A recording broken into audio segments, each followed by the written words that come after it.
Good morning. Good to be with you all. We're a couple minutes behind. We had a wonderful celebration for Ray 13 during our 9 o'clock service. So we're getting our technology sorted, but I figured we can always start with prayer. Does it require any technology? God be with you. Let's pray. Almighty God.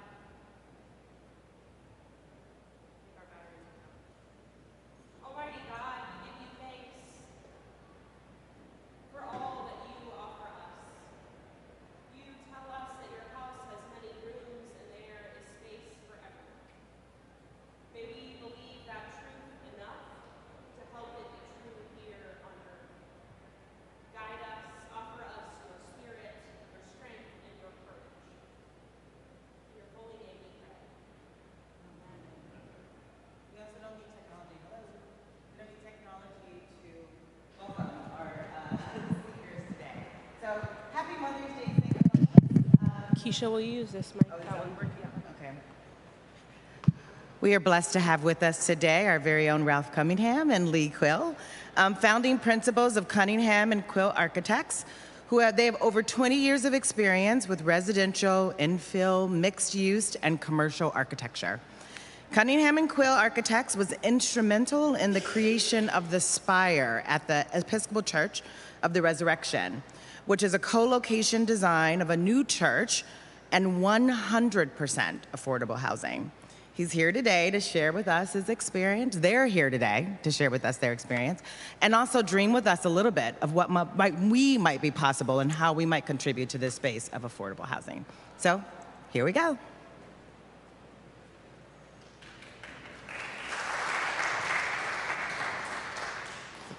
Thank you. Can everybody hear okay? No. Now can you hear? Okay. I'm Ralph Cunningham. I see many familiar faces in this room. I am a member of St. Columba's and have been for many years, and have been working on the master plan for this building and our beautiful site that we have here. With me is my partner, Lee Quill, and Lee and I have been partners for 29 years. I was going to say 40. It's been a long time. It's like a marriage. So we are a firm here in D.C. I am from this neighborhood. I grew up in Cleveland Park, live in Cleveland Park now. Certainly very familiar with Ward 3 in general and the affordable housing goals of Ward 3 in particular. Looks like we're getting close here, I hope. Not sure though. I don't know. Jamal's coming.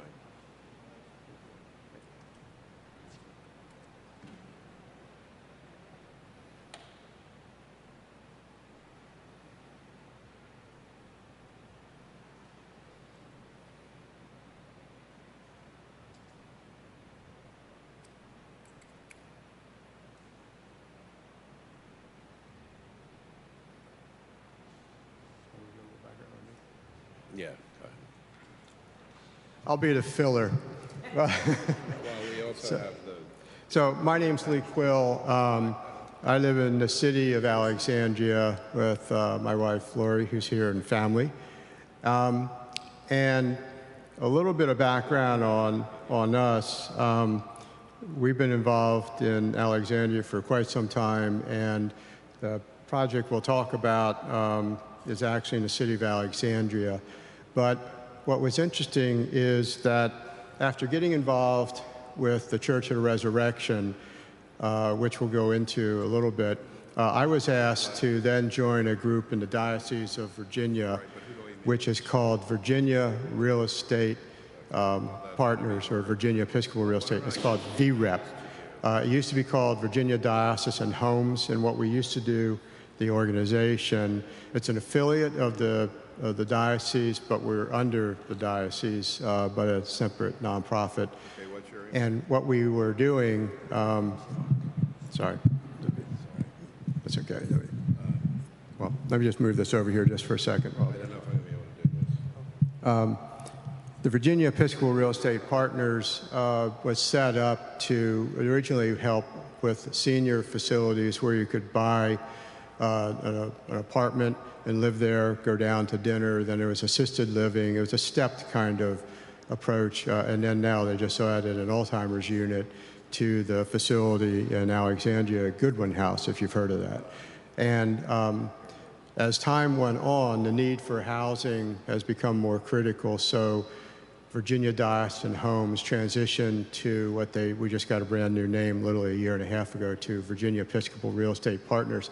And what we're doing is working with all the diocese parishes. There are 147 parishes within the Diocese of Virginia, which runs from Richmond, the James River, basically all the way north.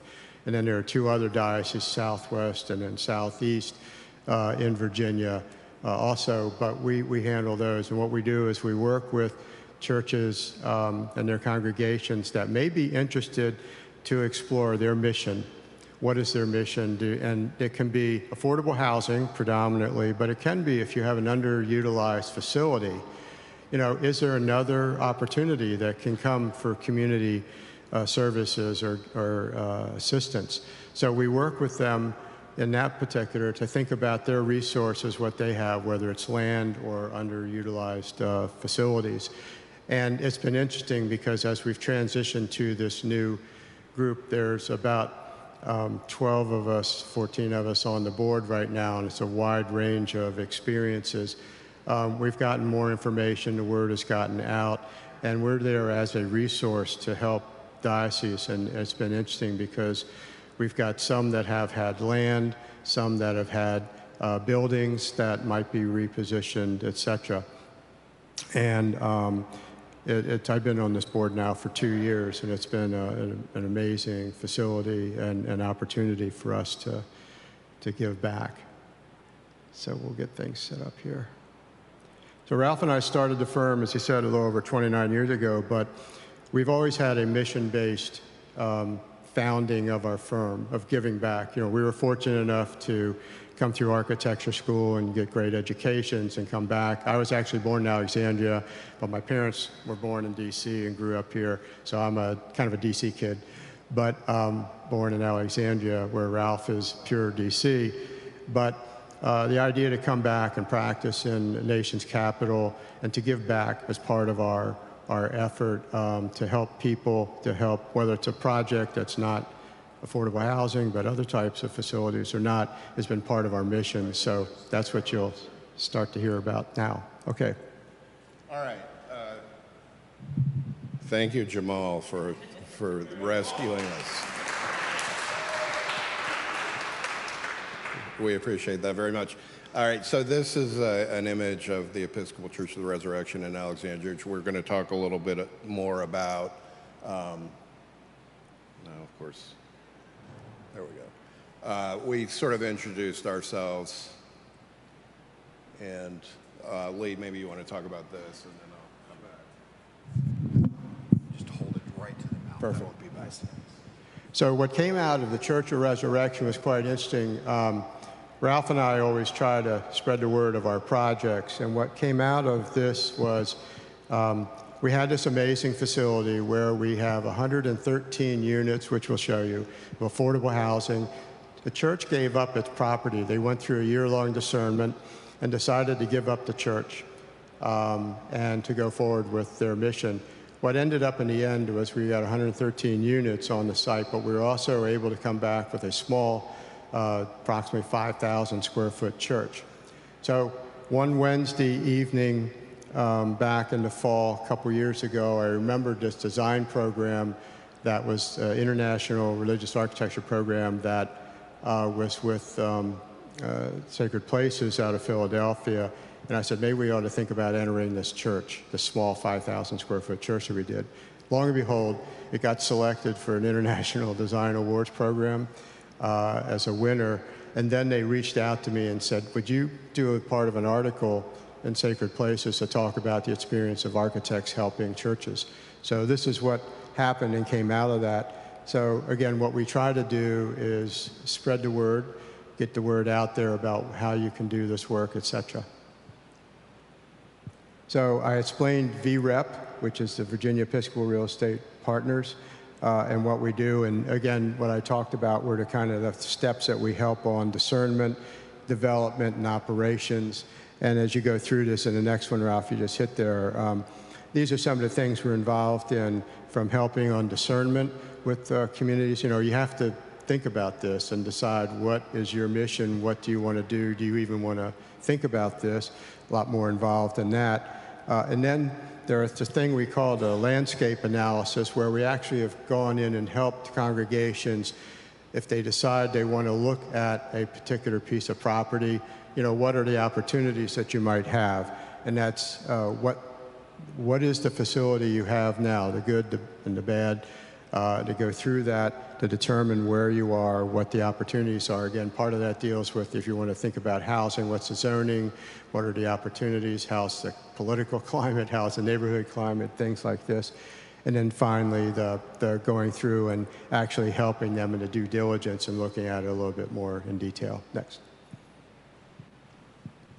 So as I said, we've done many, many projects, affordable housing projects, and I'm not going to run through all of this, but a couple that are relevant here is we are currently a finalist for the Chevy Chase redevelopment, which the District of Columbia is contemplating. We did, you may be aware of emergency family housing that the city did, the mayor's program, to do a facility for homeless families in all 8 wards.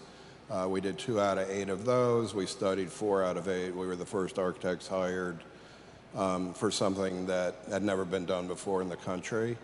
So we had to figure that out, and I'm pleased to say that all 8 were built. There was a lot of political support from the mayor.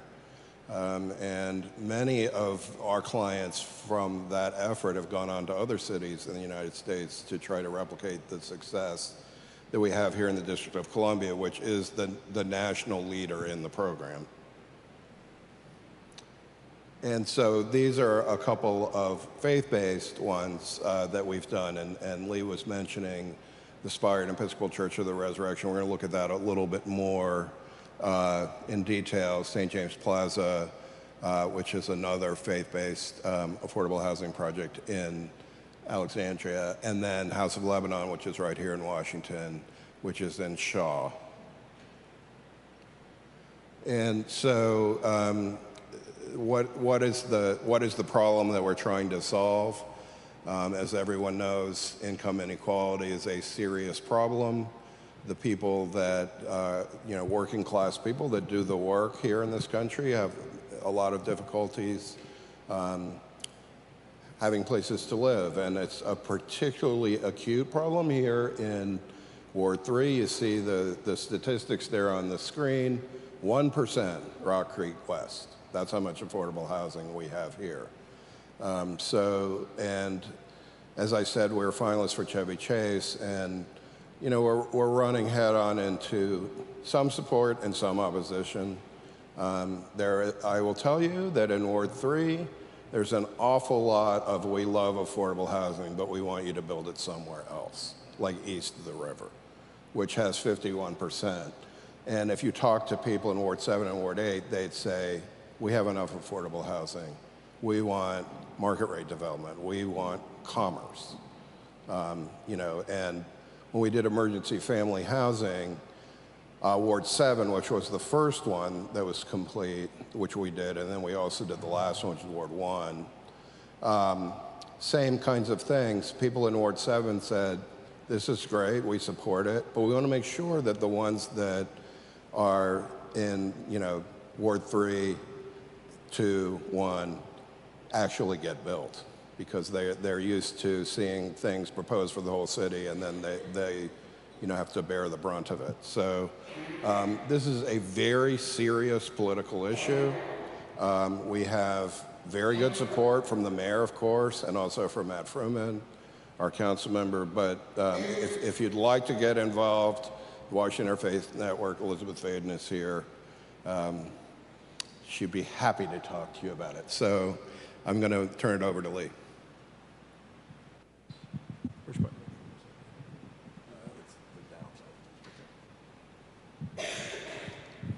So this is the final project for the Spire, the 113 units, and Church of the Resurrection.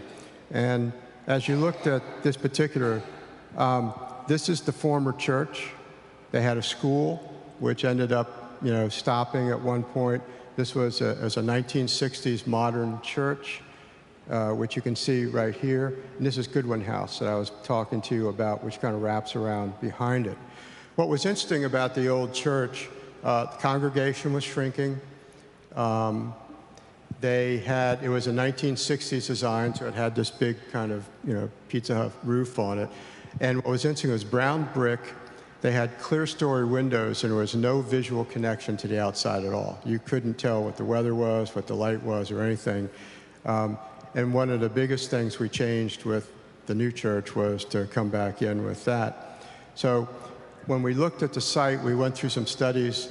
Part of the work that Ralph and I and our firm have been trying to do, and both in our work but also in our volunteer work and things like that, is work with what opportunities you have. So we had a pretty big site here, but the site sloped from this side high all the way down to that end for about 30 feet. So we had to work with the actual topography here. And this was on Beauregard Street, which is a major road which is targeted for future bus rapid transit.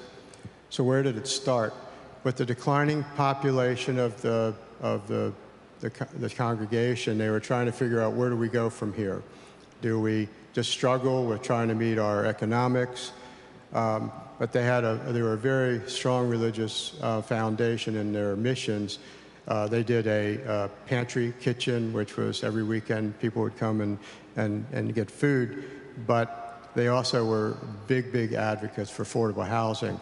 So they went through a year-long. This is Kat Turner, who was at one point senior warden and then headed up the committee. And they went through a year's discernment trying to figure out where they wanted to go and what they wanted to do. And at the end of that year, they decided that affordable housing was what they wanted to do, and they were willing to give up their land, the whole site, the church, everything, to promote their mission. And at one point during the process, which you'll see, it wasn't coming together for a new church. And they were looking at potentially, they were willing to have a rollout altar from the closet in the multi-purpose room of the affordable housing building, and they would meet there on Sundays. That's how far they were willing to go. Ultimately, we're able to get together 5,000 square feet. This was in response, though, in Alexandria. We were going from, as you can see, these are earlier numbers which led to their discernment of where to go. From 2000 to about 15, those are the number of units we were losing, affordable housing units, market rate. It was at a steep decline. So there was a tremendous need in Alexandria. So when we came in, we started working with them and the developer, again, AHC, Affordable Homes and Communities out of Arlington. And these are some of the studies we did. We looked at, again, as I told you about that landscape study, and then we started looking at things like we do with VREP, and as our firm, we were looking with the development and the church of what to do. What's it, 2 buildings? How would the church work? And as you can see in Scheme 1, we had a school, we had the church, we had plenty of offices, we had lots of real estate there. That didn't work. Then we went to 2 and said, well, what if we tuck it underneath one of the affordable housing structures? Still didn't work economically, it was still a big struggle. So then we said, well, what if we do an L building and then put the church on the end? Didn't have enough units. We needed to get the unit count up. And then we looked at, well, what if we pull it back down as a church on, again, we kept trying to keep the church as a prominent upfront component of this. What if we did the church on the corner and then did some affordable housing? And that still was not quite working with the site. So ultimately, we ended up doing the building that you see here, which we'll go into more detail. And then literally at where the the spire of the old church was, that's where we ended up putting the new church. We were able to get basically a 5,000-foot pad site, so you can see where that was right here, and there's a section of the site. So here's what it looks like today. It's connected to the boulevard, which it wasn't before. The parking lot, we were able to contain part of the original parking lot and a memorial garden. These are the studies that we did. These are actually physical models, and this is a plaza that connects an outdoor area for coffee, kind of like what you have outside here, that connects to the affordable housing. And then we took advantage of the hillside to bring forth our tower, etc. The housing itself, as you can see, was kind of just pulled together on the corner. We opened up the corner. There's the community room. There's a connecting courtyard, which works with the church. And then today, it's designed as a space that can be used for services, obviously. It opens up. We have 2 folding glass doors, which are nano walls that open into the parish hall, which sits behind the main nave, and that can be opened up completely. So they're able to do large gatherings as well as music facilities, and Northern Virginia Community College is just down the street, so we're able to connect with that. Okay, so now we're going to talk about something in DC that is not faith-based, but is certainly, there's a lot of faith that went into it. This is St. Elizabeth's, which you may be aware of. St. Elizabeth's in Ward 8, a former mental hospital started by Abraham Lincoln during the Civil War. It was a model medical health facility for a long time. St. Elizabeth's is divided into 2 parts across Martin Luther King Jr. Avenue. The west side belongs to the federal government. That is Homeland Security, their headquarters. The east side belongs to the District of Columbia. This was the deal that was made between Marion Barry and Ronald Reagan to split the campus. And if you had told me 20 years ago that the District of Columbia would be dramatically ahead of the feds in development of this campus, I would say you've got to be kidding.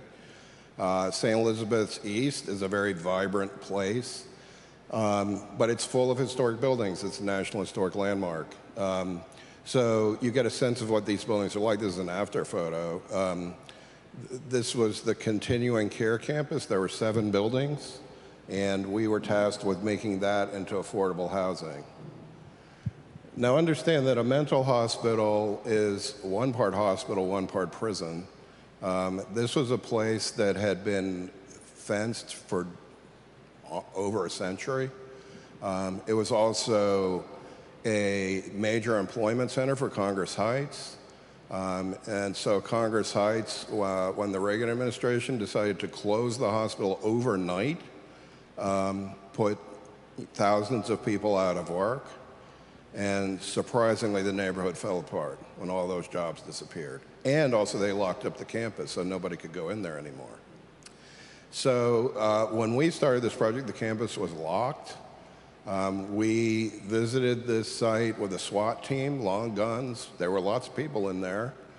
And, you know, it was all a bit of a mystery. But there were these 7 buildings. And so one of the things we had to do was sort of remove the prison part of the equation so that people would be willing to live there. This is a mixed rate housing, goes from very deeply affordable to market rate, mostly affordable. Oops. There it is. Okay, so you see on the right historic images. One of the theories of treatment was that fresh air was good for you, and I think that's still true. So the buildings had these porches, which were for healing. And then various additions have been done over time, adding elevator, stairs, that kind of thing. We demolished all of that. And then we put new additions, so that's one of our additions on the left, which is a new entry to the building. And there are 4 of these that we added. The former corridors, which have been divided down the middle with fences to keep men and women separately, we removed that. These became all the community spaces in the building. And you get a sense of what those community spaces are like. This place has a very, very long waiting list. All of the apartments were rented instantly. So it gives you a sense of the need. And also the desire of people to live in what is really a park-like setting. So you get a sense of what those porches became. Many of them became new community spaces. And that is our last slide. So we are open to any questions.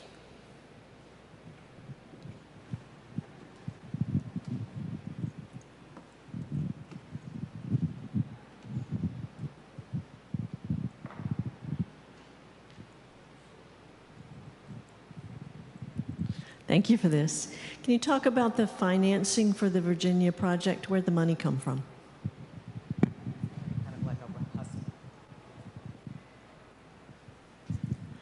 In Virginia, there's a group called Virginia Housing, which is basically the holder and the organizer for the Virginia tax credits, the low-income housing tax credits. So the project in Alexandria went through the traditional Virginia lottery of trying to get scoring so we could get tax credits from Virginia, low-income housing tax credits. But there were many, many other partners. City of Alexandria, Office of Housing, but it's a city, put forward money. Bank of America came forward. There are a number of funds that AHC has worked with.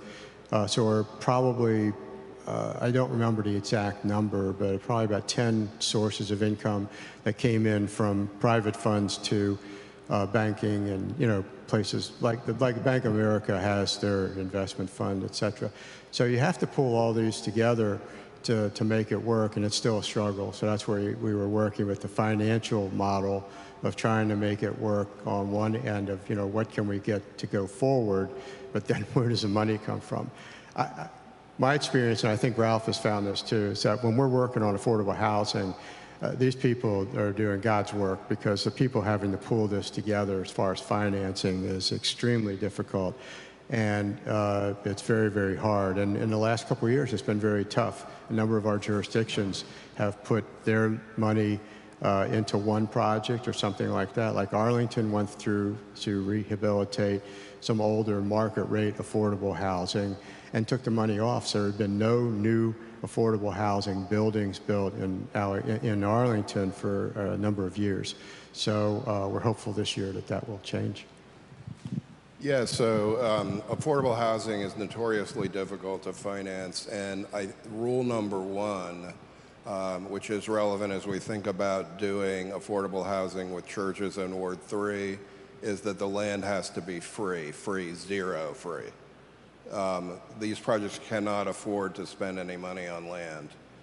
So, you see in these faith-based projects, one of the ways, the way that it works is that because the land is owned free and clear by the church and is generally unencumbered by a mortgage, that is a very valuable asset that can be financed against.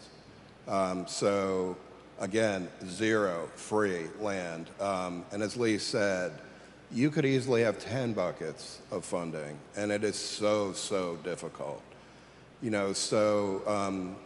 People act like somehow we could just snap our fingers and make affordable housing possible. We can't do that. Affordable housing cannot compete with the market, and the market will not provide it. The market will provide a small percentage as set-aside units in a building, but that's it. And the record in Ward 3, honestly, I'm ashamed of the record we have here. It's pathetic. So it's a political problem. We need to have the support of politicians, councils, et cetera. It's a money problem, of course. And here in DC, Mayor Bowser has been extremely supportive of affordable housing. But it's a very difficult thing. And in a way, the most interesting slide that we showed was the decline in affordable housing in Alexandria, because you see what the market is doing. it's not just, can we build more? It's also, can we preserve what is still here, which is another very tough problem.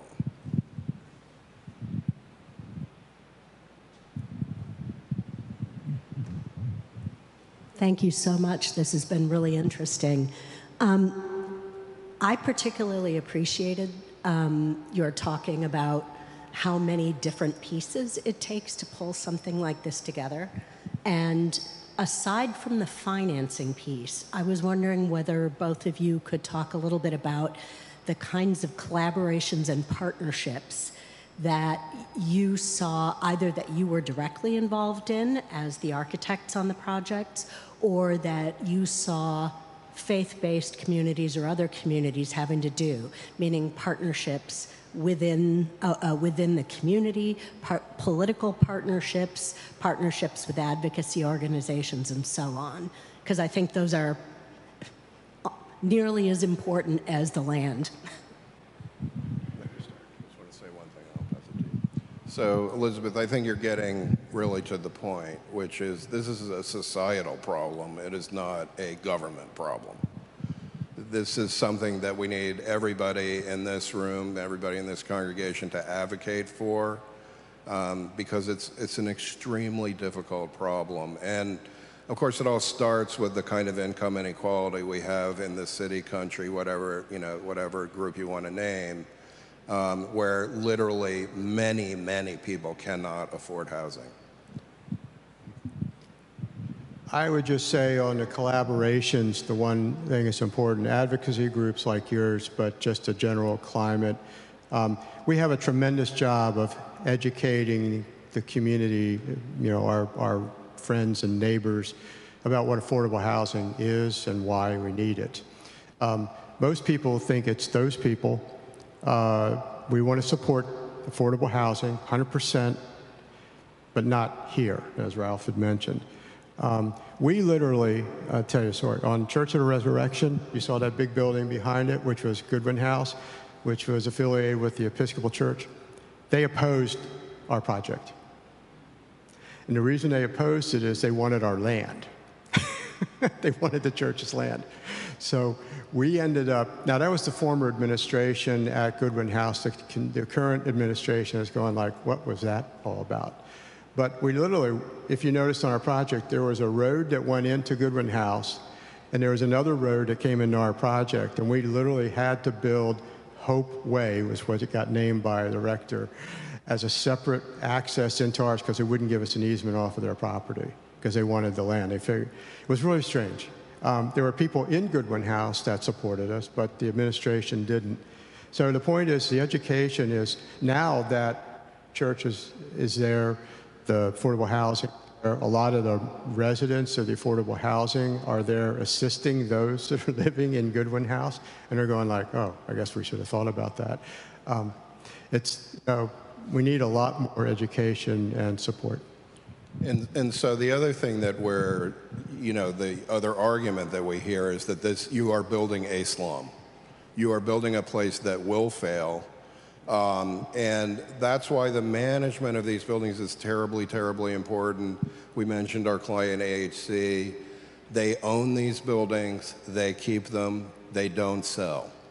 They have a management company that manages the buildings, that vets the tenants, that make sure they're paying rent, make sure that they're getting the support that they need.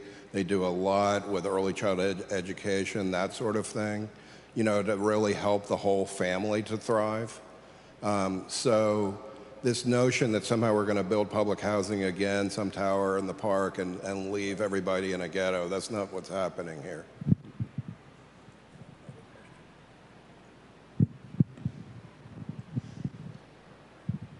Thanks. This is kind of a follow-on to the two Elizabeth questions. Can you put some context or perspective around the different challenges, to the extent they are different, of supporting a very small project, as St. Columba's anticipates, versus one of a much bigger scale? Thanks.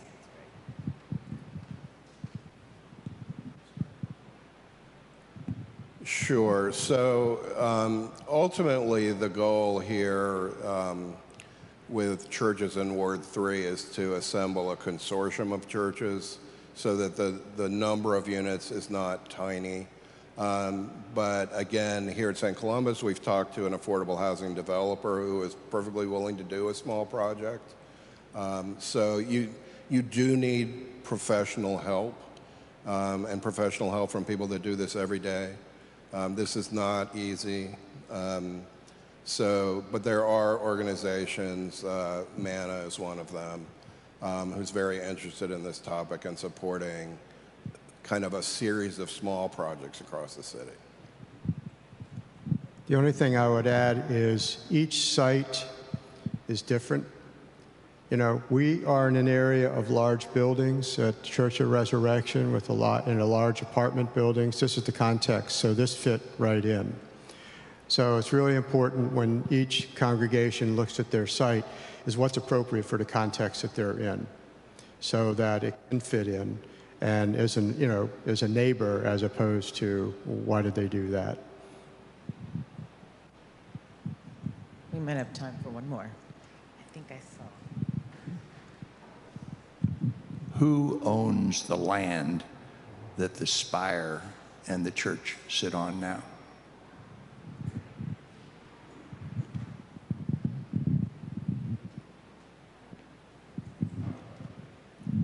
It's a kind of complicated situation in Virginia, but the diocese, it's owned by the trustees of the church with the diocese, so it's a combination of things. So every project has to go through and be approved by the diocese and by the Bishop of Virginia.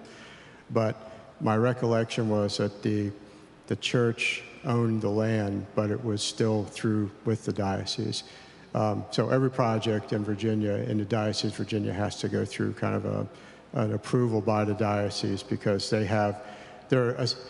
as you can imagine with the colonial history we have in Virginia, there's a lot of, you probably heard some about it a number of years ago, there's a lot of things to the title searches that go through, so there's a lot of this kind of joint ownership or at least affiliation that needs to be maintained.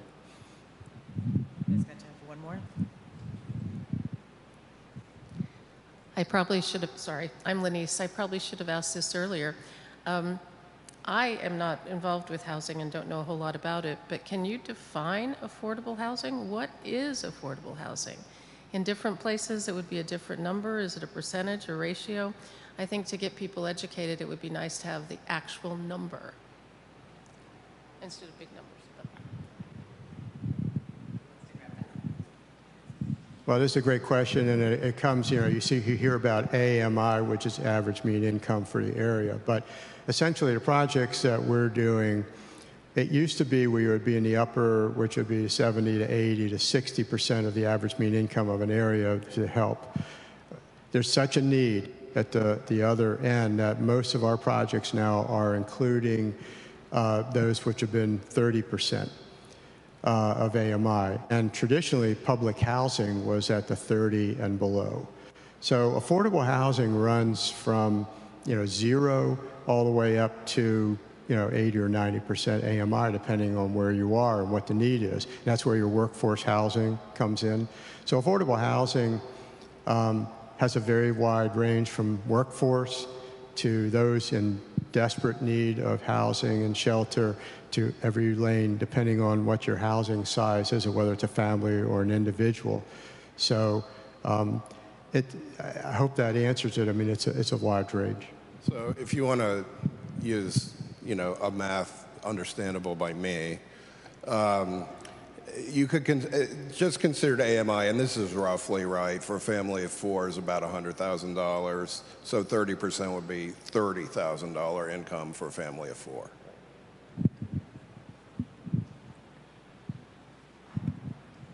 I don't see Adeline. Are we? Oh, shall we? Are we out of time, or do we have time for one more question? Okay.